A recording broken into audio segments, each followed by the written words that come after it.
Macho John Madden Juanito in Acamal, Mexico. It's 3 in the morning. I got some real strong sleep. I'm pretty awake right now.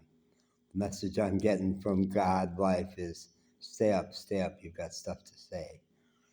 And even before I realized what it was that I had to say, I realized, yeah, okay, good, stay up. And then it's gotten clearer in the last 10, 15 minutes. So it's going to pour out in an unclear way. This is draft number 1 of why you shouldn't hold it against a potential romantic partner if she's giving confusing signals. Because we're humans and we're confused about what we want, and we'll give confusing signals. So the thing to do is to keep listening and try to hear what she really wants and really needs. That was definitely the lesson I learned from Beth in Franklin, who gave me huge hugs and said, yeah, I knew when I gave you that second hug you'd have to come see me. But she didn't know why she wanted me to come see her. I was hoping and thinking it was so we could have sex. It never occurred to me that she'd want me to be her man. There's a huge age difference. And nothing about her said she was looking for her boyfriend, final, forever, one and only boyfriend. And I think and talk a lot about non-monogamy, and I really do believe in non-monogamy for many people. I think there are a lot of us for whom that's the only path that really can work. It's also the message I got from Sam, my first homeless waif who rode in the camper van, and I've made several videos about Sam. She was 23 years old and cokehead and part-time hooker, and she thought she had a diagnosis of, she had been given a diagnosis of paranoid schizophrenic, which I, as a psychologist, became positive she wasn't crazy because she could be so clear. But wildly confusing communication, because it was so clear to me that she was so flaked out and so vulnerable that I absolutely could not try to have sex with her.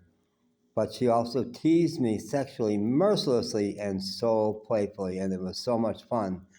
I absolutely surrendered to that game, which was clearly a game. I also made a video about the woman in Cozumel at the nightclub who, in front of her whole family, she was 21, said, I think maybe I want you to be my man. And I think my family will sign off on it. And they all liked me, and they all said, yeah, great. But it was clear to all of us that it was a theater piece, that nothing was going to happen. She didn't really want that. But she wanted to make the point that if I wanted you, despite the age difference, no one would mind in our culture. And in her family, that was clear. Yeah, we would sign on because we like you. I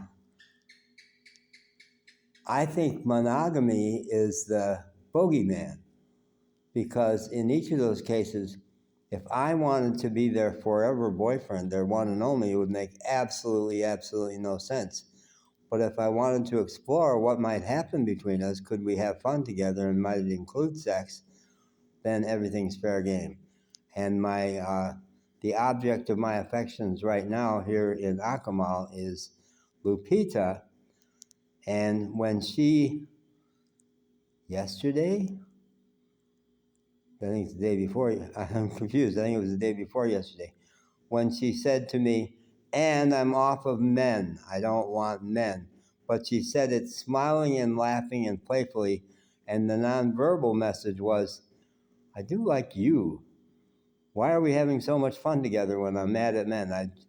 But I don't feel defensive towards you. I think you're fun and interesting and kind of curious about what might go on between us. And I got it, that when I was so drawn to her that I fantasized briefly 2 nights ago about maybe I'll drop the whole non-monogamy thing and we'll just totally fall passionately forever in love with each other. No, that's the wrong way to go entirely. That will get her threatened, and it will make no sense for a 40-year-old woman to take on a 78-year-old man. No, in 10 or 15 or 20 years, I won't be so vital, and she'll be stuck with me. Now, I've got a friend in Playa del Carmen who's about my same age, And that's what he wants. He wants a woman that'll be baked into the deal, is that then you'll be my caretaker in 10 years. Because he really thinks that in 10 years he'll be a mess. And he might be, because he believes that, and I don't at all. Everything I non-verbally convey is I'm vital and fun and intend to be that way for a long time, and I do. So, no, don't go after Lupita to be my girlfriend. Da, da, da, da. No, but stay open and playful and fun and see what's meant to happen. And it might or might not include sex, but it might be a lot of fun. We might dance together. We might just have fun together. And in the same way that what I wanted from Sam 5 years ago was for her to have a healing experience, for her to have a man who she trusted, and she did want me to hold her hand when we walked down the street. It was kind of there was a father piece in there. And so what? It was good. It was good. She liked that. And if what she came away from our relationship 10 days was that was a man who did not try to get in my pants, who was fun and obviously cared about me. I loved her. All I wanted was to do something to make her life a little better. There's a whole nother confusing piece here that I'm going to throw in anyway. Mexico, I'm going around saying Mexican men are sweet and gentle and love their women. The whole macho thing is a thing of the past. That's the men I've gotten to know. But it's not all of Mexico. It's not all the Mexican men. And I've only been on the East Coast, and I've not been in cartel areas. I bet a lot of the violence against women in Mexico is cartels. Because if you're willing to kill people, you're willing to rape them. It's coming out now that our men in Afghanistan raped a lot of women. There's a big problem with that that's been way under the cover. We never even knew that. But there's a whole process of trying to make reparations for what, and the Israel. It wasn't just the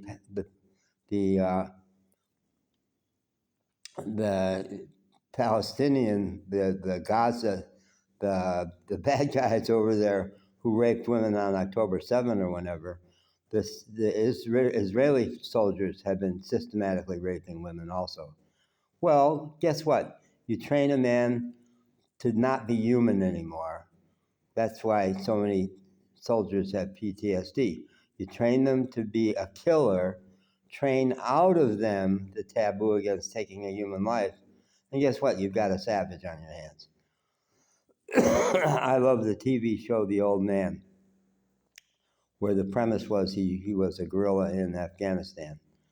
And he says to his daughter, you wouldn't want to know the man that was over there. You would not like me anymore. Yeah.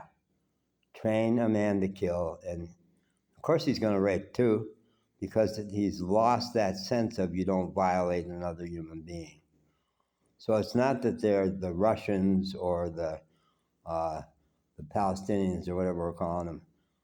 They're awful. They use rape as a weapon of war. No, soldiers use rape as a weapon of war because they don't care about people anymore. We've systematically trained them to see that other as non-human, so you rape them. If you're going to kill them, well, sure, I'll rape them too, because I've got these sexual drives. So the key is, I've got 78, I've got an amazingly strong sexual drive, but it needs to not overwhelm my love for people, my listening to people, my sense of, yeah, okay, I'm not mad at you because you're giving wildly confusing signals. You're a woman, you're a person, you're going to give confusing signals, but let's together try to listen to what you really want and what's going to be good for you, and what, where can we make a deal? Sorry to sound like Trump, but where's the place where we actually converge? How can we take care of each other fully, which could include physically? How can we love each other, give to each other in a way that's good for you and good for me? I rest my case. I think I've run out of things to say now. That's as much of it as clear. This is a dispatch from the front. It's 10 minutes after I got the idea that, oh, that's the ticket. That's the ticket. Don't say you're giving confusing signals like it's an accusation. Say it like, of course, you're human. You don't quite know what you want. Let's try to figure it out together.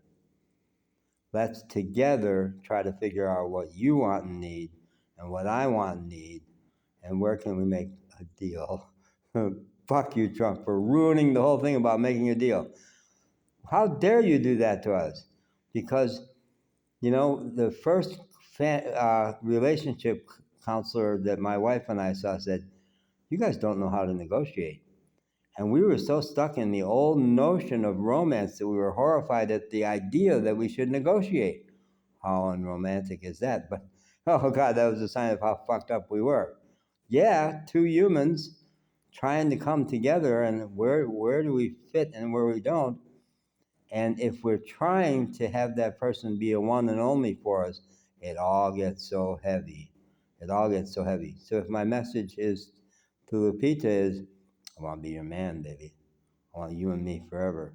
That's going to queer the whole deal. Whole deal. And if my message, because one person said to me, she's had lots of boyfriends. And I want to proceed as if she had, and that's a good thing. It doesn't mean she's a slut. No, it means she loves men.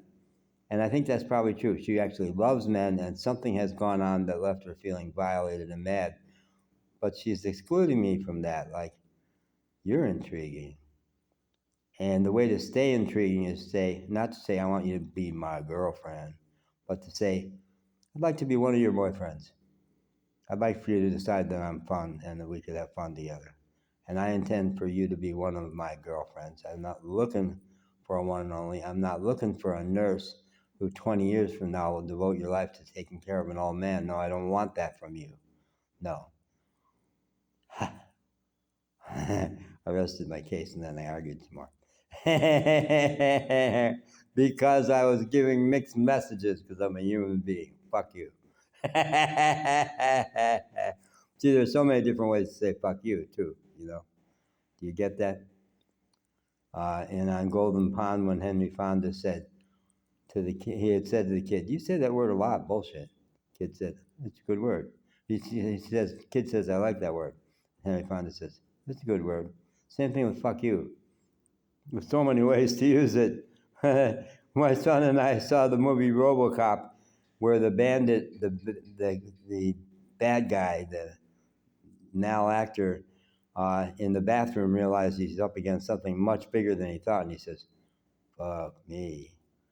And Terry says to me, aren't you supposed to say fuck you? Well, there's a lot of ways to say fuck you, because he and I got good at saying fuck you. That was the best of our teenage thing, was we would have battles where he'd say, fuck you. And I'd say, fuck you. And we'd battle, and it was really healthy. It wasn't disrespectful. Well, sure, it was disrespectful. He was a teenager.